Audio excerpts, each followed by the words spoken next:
Good morning, all of you. I hope all of you are fit and fine. In this video, we will continue our chapter Database Management of class 12th. So today we will learn about the order by clause, group by clause, having clause and SQL joins command. Let's begin with the order by clause.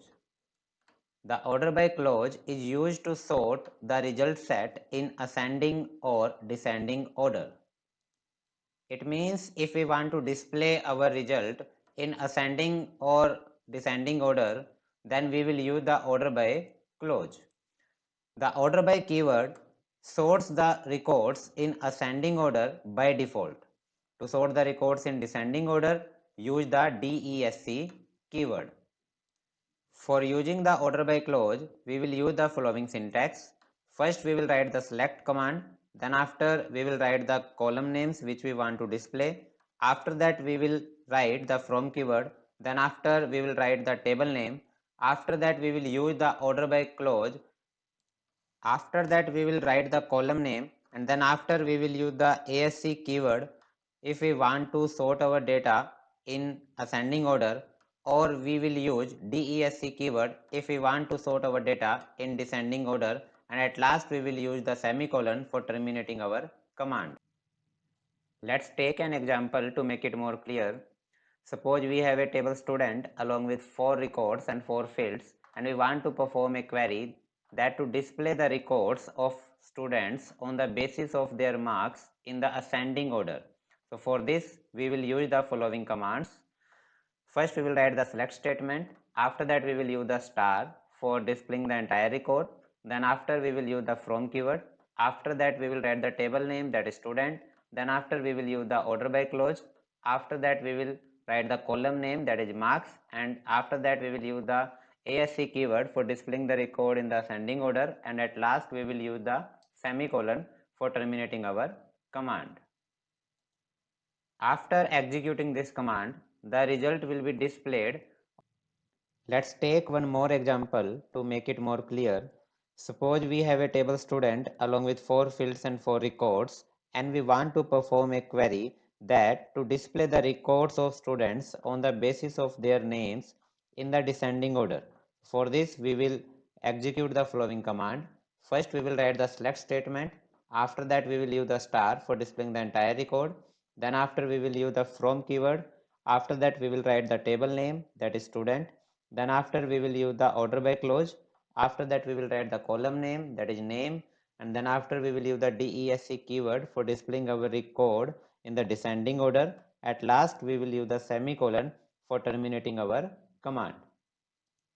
After executing this command, the result will be displayed on the basis of the name in the descending order.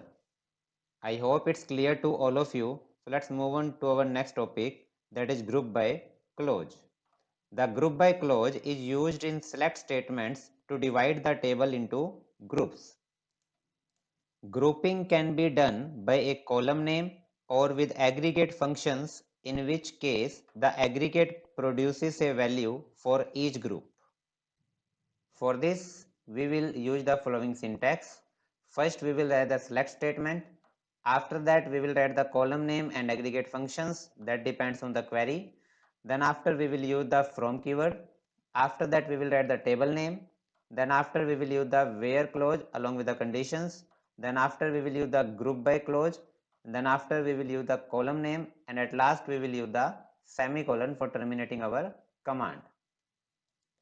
Remember one thing, that here where clause is an optional statement, so that depends on the query that it will be used or not. So let's take an example to understand this. Suppose we have a table student along with 5 fields and 4 records, and we want to perform a query that to calculate the number of students in each stream and average marks for each stream of student. For this, we will execute the following command. First, we will write the select statement. After that, we will write the column name and aggregate function, that is stream, comma, count star, comma, average marks. Then after, we will write the from keyword.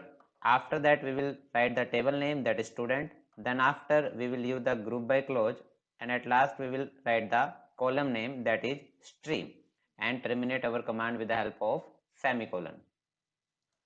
After executing this command, the following result will be displayed. I hope it's clear to all of you. So let's move on to our next topic, that is having clause. The having clause places conditions on groups in contrast to where clause that places condition on individual rows. It means if we want to place the conditions on groups, then we will use the having clause, and if we want to place the conditions on an individual records, then we will use the where clause.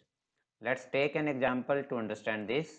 Suppose we have a table student along with 4 fields and 4 records, and we want to perform a query that to display the stream and total number of students where the number of students are greater than 1. For this, we will execute the following command. First, we will write the select statement.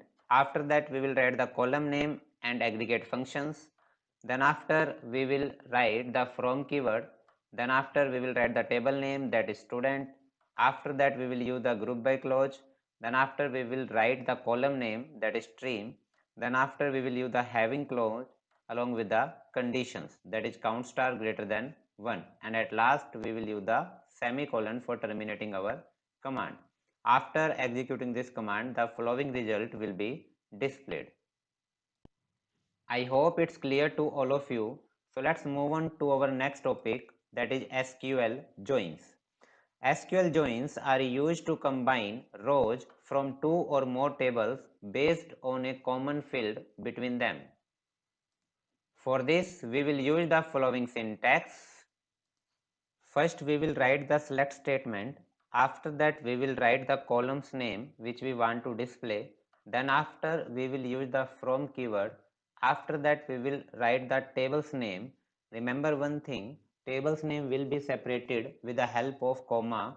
Then after, we will use the where clause along with the conditions, and at last we will use the semicolon for terminating our command. Let's take an example to make it more clear. Suppose we have two tables, table 1, that is student along with 2 fields and 4 records, and table 2, that is fees along with 2 fields and 3 records. And we want to perform a query that to display the roll number, name and fee from both the tables with their corresponding roll number. For this, we will execute the following command. First, we will write the select statement. After that, we will write the column's name which we want to display. Then after, we will use the from keyword. After that, we will write the table's name, that is student, comma, fees. Then after, we will write the where clause along with the conditions, that student dot roll number equal fees dot roll number. And at last, we will use the semicolon for terminating our command. After executing this command, the following result will be displayed. So here only those records will be displayed whose roll number is common in both the tables. I hope it's clear to all of you. Thank you for watching this video. Have a great day.